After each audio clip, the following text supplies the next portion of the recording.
everyone, and welcome back to the Humbling Reality Podcast. I'm your host, Haley. And I'm Meredith. And today we're going to be doing a career spotlight, which, Meredith, you want to tell people what that is? Yeah, we're going to do kind of like, well, the intent is for it to be a mini episode, but we both talk a lot, so it'll probably be a full-length episode. Definitely don't say that. But the idea behind it is we want to give you guys kind of just like insight into all the different, not all of them, but so many different types of jobs out there, so that if you are kind of like us and you're like, what do I do with my life? You know, maybe you'll be inspired by one of these, and yeah, that's the hope. So today we're each going to do one. I'll say this. Meredith is going to give you a lot of incredible, like, I'm sure she's got this. She's going to do so well. Me, on the other hand... there was a but in there, like, but she's going to do nothing productive. Well, we'll get there. I say you go first. All right. So the career spotlight I chose for today was what I'm doing now, because I feel like a lot of people don't know about it, and I could be very wrong, but I definitely didn't know about it until I was in like college. So yeah, I thought it would be good to share the knowledge. Woo! So my title is an ELD teacher, which means an English language development teacher. And I don't know if it's just my school's district that uses ELD or if like Massachusetts is moving to do that recently. And how I like heard of it is ESL, which is an English as a second language teacher. But they're trying to move the mindset to less of a deficit mindset and more of like an empowering mindset. And so they want the students to see themselves not as like abandoning their first language, and they want to see them developing their English kind of thing. So the students aren't referred to as English language learners anymore. They're referred to multilingual learners. So there's been a shift in that in my district. I don't know if that's statewide or not, but that is the career we'll be focusing on. And I have some guiding questions. So the first one is, what do you do in that career? So I guess my job description on Indeed.com would be teaching English to students whose first language is not English. Makes sense. Yep. How do you get there? So I, as you guys know, got my degree in early childhood, and I'm enrolled in the master's program now. So with any master's program, you need to have a bachelor's in order to do the master's program. Makes sense. Everyone in my cohort, like everyone in my master's group, all did education for undergrad. So none of us are career changers, but I do think that you can be a career changer and get your certification in ESL. But like I said, everyone I've known thus far has some background in education. And even like the newest ELD teacher on the team was a classroom teacher for 20 years, and then she got her certification, and now she's an ELD teacher. But beyond kind of like degree wise, what you need, you have to have an ESL license. So this is the thing, like, I don't know if Massachusetts, like, cause still I think I still have to take the ESL MTEL. It's not, ELD teacher MTEL kind of thing. It's still ESL. So I don't know what the acronyms are, what they're changing to, but in order to be like an official ELD teacher, you have to be ESL licensed.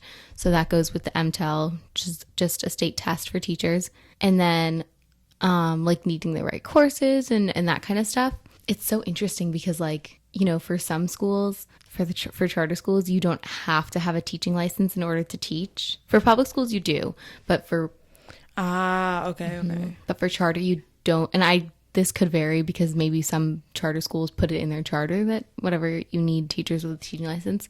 But I don't know. It stood out to me that like ESL instruction can only be given by someone certified in ESL, which like it makes sense. But with all the like corners that people cut in education, I was like, wow, they're really, really making this a priority, which they don't make ESL a priority, but I digress. The next guiding question I have is, what does an average day look like? So this is where we would do pull-out or push-in services. So pull-out would be like, popping your head in the classroom and like saying, like pointing to your student or whatever and saying like, come with me or whatever, something like that. And in the pull-out services, you would do still like a lesson, but it might be your own lesson that you created, or it might be like a lesson specifically for like vocabulary is like huge in ESL. So it might be a lesson on like vocabulary, as opposed to a push-in service, which would be you going into the classroom. And typically what I've seen is, you know, the general classroom teacher would teach the lesson or like give instructions. And then the MLs, the multilingual learners, would come over to a small table with me and my mentor teacher, and we would do the activity together. So they just have like specific scaffolding, like specific help that they need in order to do the activity well. And they're not missing out on being involved with, you know, more than just their non-native speaking native English speaking peers. You know, they're involved with their English speaking peers too. Even if it's not directly in a group with them, they're just being included more. So yeah, that's the difference between pull out or push in. That's kind of what the average day would look like. We have, like any general classroom teacher has a prep period, which, you know, depending on your school is going to be half hour, 45 minutes, an hour, whatever.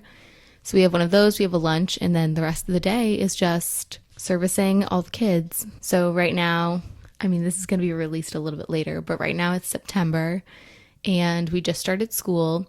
So how it's broken up is each period we're in a different classroom, which is kind of nice because, you know, you don't have to pull out or push in different classrooms. All of the MLs are in one classroom. Like, you know, depending on the grade, whatever, there's two classrooms with MLs, but it's not like 1 here and 7 over here. It's like 6 and 5 in each. So it's not, you know what I mean? It's like pretty evenly split. And yeah, that's the average day, an average week. Yeah, like I said, every day is kind of going to be similar, but like with teaching, you're going to be learning, or you're going to be teaching different things every day. And like I said, right now we're in September, so we're doing like get to know you activities. And I will say something I did not realize, but it makes so much sense, is that ESL instruction is so reading and writing heavy. It makes sense. That makes sense. It does, but I just didn't think about that. And like, math is universal, relatively, yeah. So here's the thing with like ML students and standardized testing. It's that like on MCAS, it's not just the numbers and symbols. It's also word problems. So you're putting language in there that they might not know. So you're already giving them or setting them up for a disadvantage kind of thing. Very true. But yeah, relatively math is all the same. World of word problems. Hate those. Math word problems. Like, we came here for numbers. I didn't come here for paragraphs. Sarah walked a quarter of a mile down the pier. Like, no one cares about Sarah. No offense to Sarahs out there. I'm not talking to y'all directly, but I mean, every time I saw, I don't remember when, maybe algebra. When did we have a lot of word problems? After like 7th grade. I would say it's geometry, because I feel like with algebra it was like solving the equations, and then geometry was like, if this side is this and this side is this and this angle is this, which theorem would you use to prove that this side is this? Proofs. Yeah. I don't remember geometry. It literally was a fever dream, so I don't think anyone really did well in that class. I don't remember, like algebra half too, or no, I didn't do algebra half. Oh. What was the order of it? It was algebra, geometry, algebra 2, pre-calc. Was that it? I think pre-calc was kind of wordy which too. math you were in. Because remember, they were split into like, everyone was at a different place. There was 3 different classes. So some people were doing algebra while other people were doing geometry and other people were doing pre-calc. I was like, okay, this is a lot. It is. Math in general is, well, the younger math I can do. Even then, like in kindergarten, it's like 3 pennies. 3. How? What is this worth? And I'm like, bro. Yeah, that's true. There was pennies as a Johnny kindergartner. has 5 apples. Okay, this is the other thing. I'm not kidding, Haley. Every single time, we as teachers, we as school personnel are coming up with a scenario. Johnny. Johnny is the guy. I've never met a Johnny.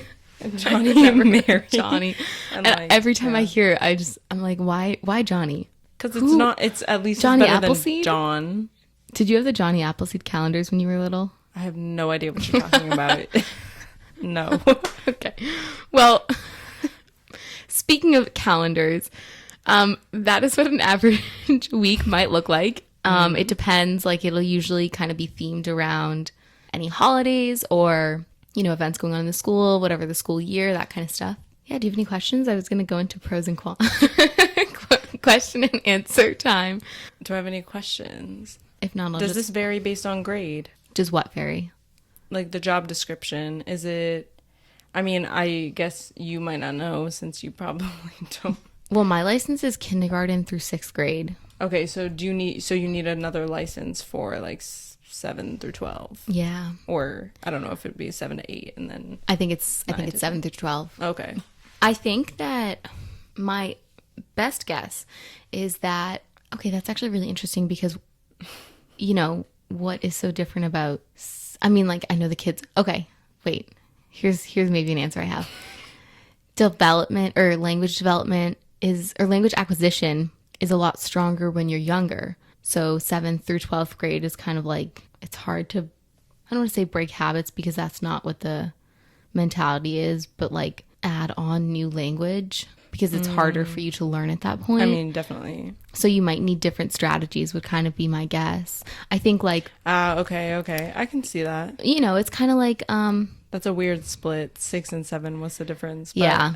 I guess. I don't know. Maybe it was... I should have asked my parents. They both came. My mom came when she was 13. Oh, so was she in... So I have no idea what they were doing in New Bedford, Massachusetts for... New Bedford's like a high population. Okay, so here's the other crazy thing. Sorry. I get riled up about this, Go ahead. As you should.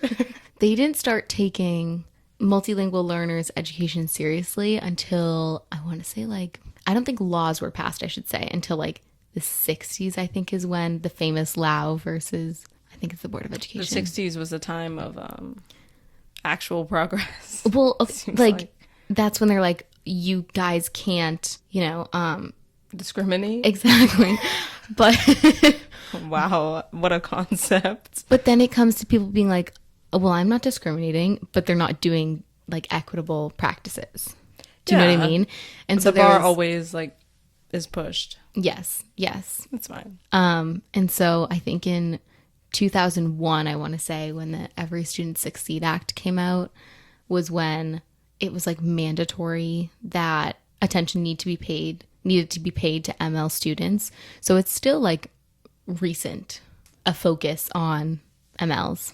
Do you know what I mean? Like, interesting. There was, I would assume in a program, but legally I don't know if it was required at that point when your mom was growing up. I don't know either. My dad came when he was 19. So, and then he went straight to high school. So could have asked them. Maybe I'll let you know next time, y'all. We'll come back with an update. Episode, not the one after this, because it's going to be filmed the same day.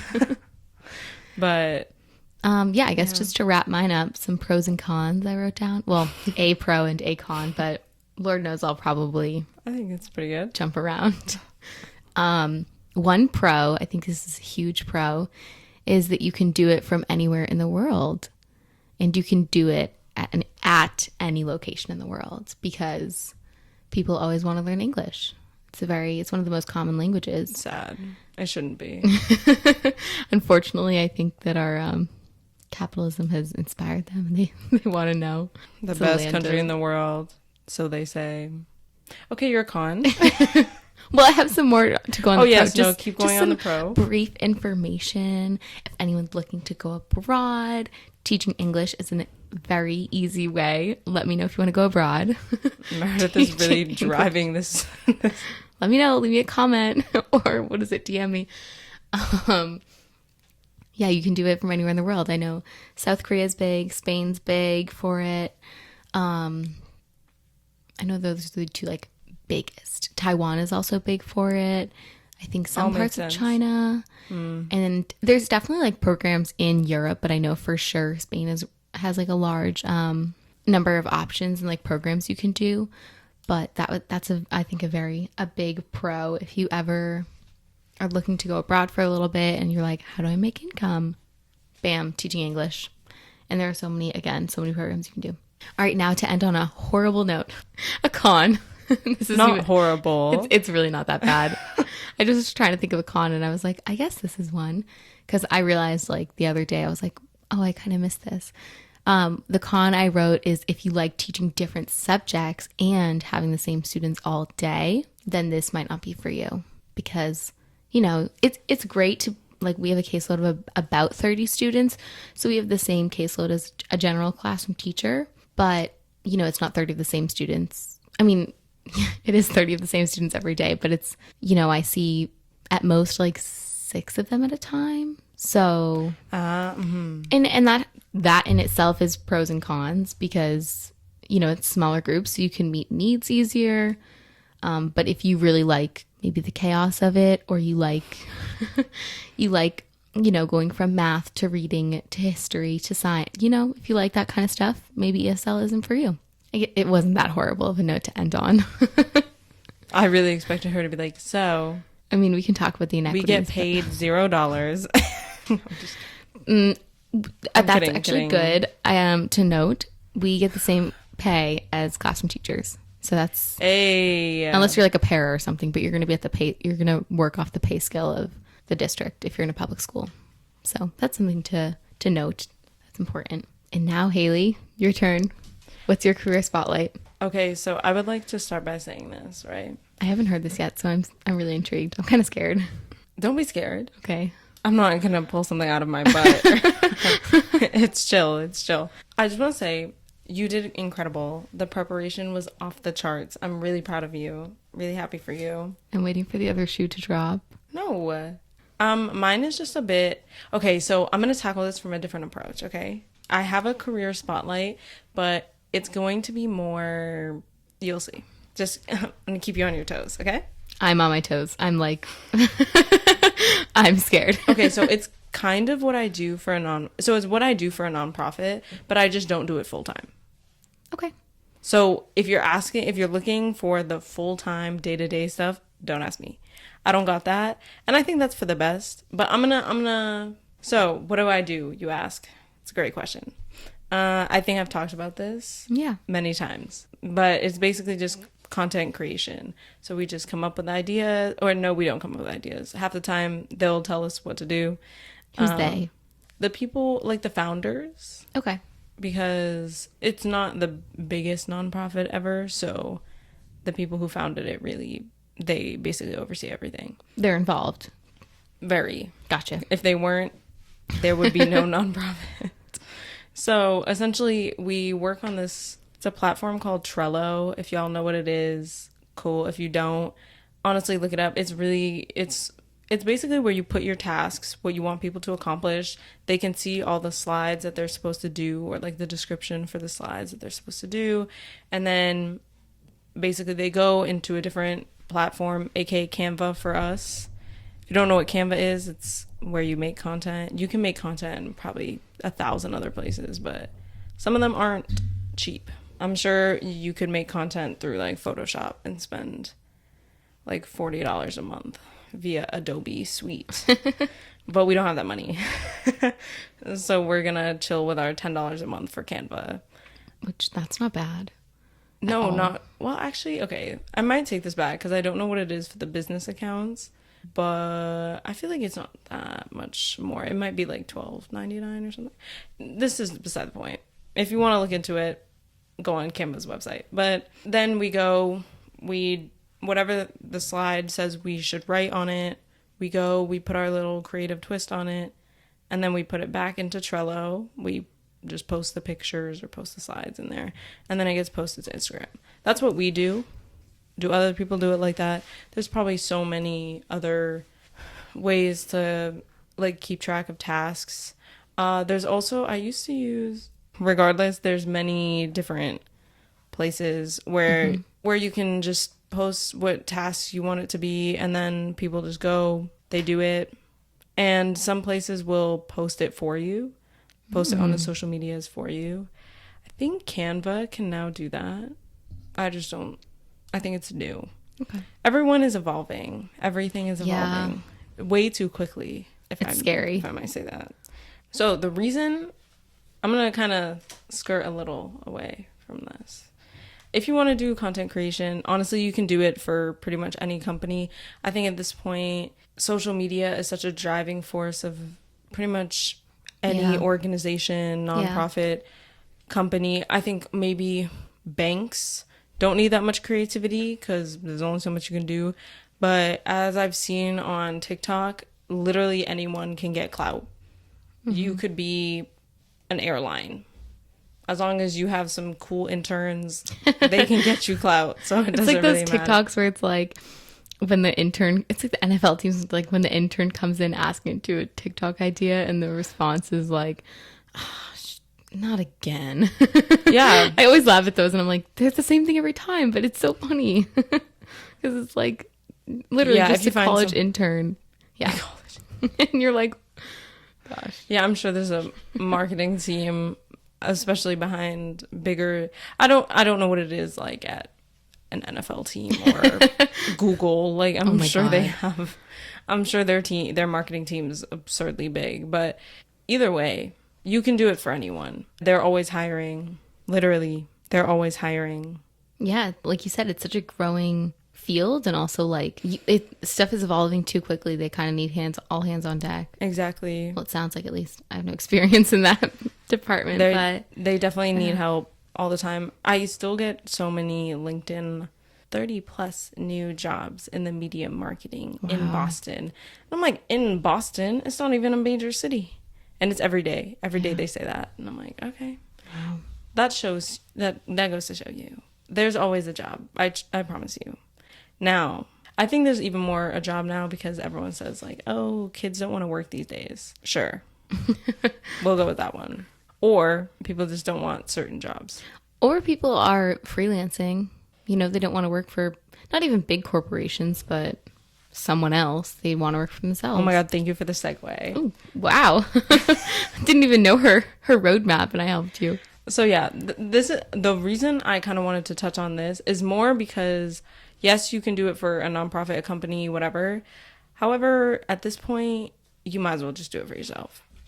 If you want to be in like the media sector, but you don't really want to work for a company where your creative control is basically theirs, at this point, just do it for yourself. I will say, I think the industry is very saturated right now.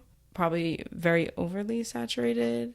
However, it doesn't seem like that matters. I don't really see it slowing down anytime soon. I always wonder that about content creators. Like, what do you do when you're like 45? You're making content about your son's college room decor. So I think that's a really good question. So it depends on what type of content you make and where. I think now, this is just advice. I feel like TikTok, as big as it is right now, I think the only way you make money really as a content creator is through like advertisements. TikTok will give you money if you get a certain number of views, and it'll give you basically pennies to the dollar for like 100,000 views or whatever. Which cool, whatever, none of my business, but advertisements are the way to go. I think at some point you're gonna have to just be in with a specific brand, because with how many people are now doing content creation and like the same type of content creation on TikTok, like so many lifestyle people, so many people doing fashion, so many people who are just doing like comedy, eventually it's going to get to a point where like you have to pick just a couple people, and you're going to stick with the same ones. Yeah. And everyone else is going to cycle through. Basically. And it'll probably be a very quick return, like a very That's what it seems cycle. like, but it's just like, I don't know. In my head, I'm just like, what's going to happen in 10 years to you? Do you know what I mean? Like, so I think you need to create a very clear brand. The one person who, well, not one, I'm sure there's others that have done this, but as much flack as she gets, Emma Chamberlain has done very, very well for herself. Yeah, what? I don't know. Do you know how she got started? Her trajectory, she got started on YouTube. Okay, that's what I Her thought. trajectory was very interesting though, because she was like the original Visco girl, you know? Yeah. Okay. Like, yes. Yeah. Yes. That. Yes. I don't remember when that era was. Like 2016 probably. 2016 2016 was whatever. the year for everything. And her rise to where she is now. I mean, to get invited to like the Met Gala and movie premieres and all that. Right, wasn't she just at Venice Film Festival? Exactly. Oh you need to have some pull, and you need the industry to at least respect you in some regard. So congratulations to her, because that is probably what more people are going to try to aspire to.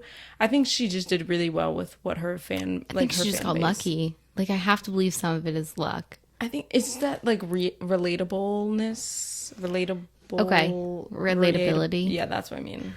I think that's where we're kind of headed. You're gonna have to be extremely relatable and extremely likable. You know, okay, you might not watch reality TV, but I don't. So there's this show called Love Island, and or even The Bachelor, The Bachelorette. Yeah, I've watched when those. People used to go on. I mean, not to say that people didn't go on for like love, but you went on Sure. you went on for a following. Yeah.